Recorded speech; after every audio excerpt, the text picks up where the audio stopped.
Hello, this is Richard Wilson coming to you from Scottsdale, Arizona. I'm here at the Boulders Resort, and I want to record a short video on wealth shrapnel. Basically, what is negative about being ultra wealthy? A lot of people see ultra wealthy as someone who has a private jet, who has many houses, has more money than they know what to do with perhaps, who's making investments all the time, but they don't see all the negative things that come with it.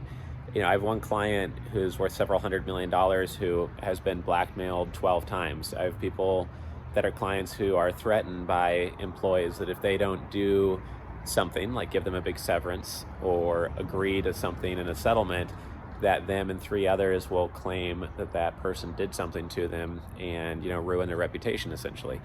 The people who are ultra wealthy are typically the ones who are sued the most. The regulators come after them. They're on everybody's radar. If you're in some countries, it's whose assets get confiscated or who has new laws created to basically take away their assets or take away their market share. Many times it's the ultra wealthy who are targeted for kind of silly lawsuits over slip and falls, and it happens much more often than most people probably know about. And I find clients are surprised by this once they have a big exit and they see the amount that they are targeted.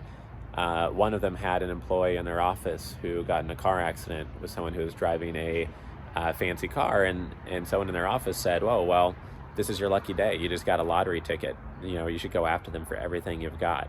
That's the attitude of some people against the ultra wealthy. And I think that it needs to be talked about a bit more, and people need to realize that if they're part of an ultra wealthy family, that you can be and you probably are being targeted on some level by some people. And you just need to have your eyes open to that reality if you're serving clients like this or if you are in a family like this, because unfortunately it is real, and you have to watch what you say and what circles and how you appear, and make sure that you don't let your guard down. I was having lunch with a group yesterday that owns a bunch of dental clinics, and they said that they let their guard down on one thing, did nothing wrong, but it opened them up to a lawsuit for $400,000.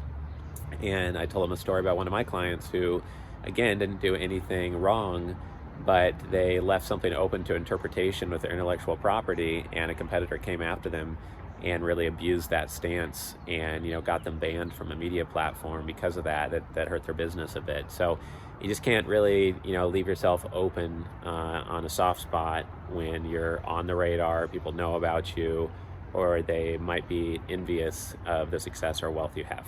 So I hope this is helpful for many of you in the space. If you want to check out more on our thought leadership and our free books, please visit familyoffices.com. Thank you.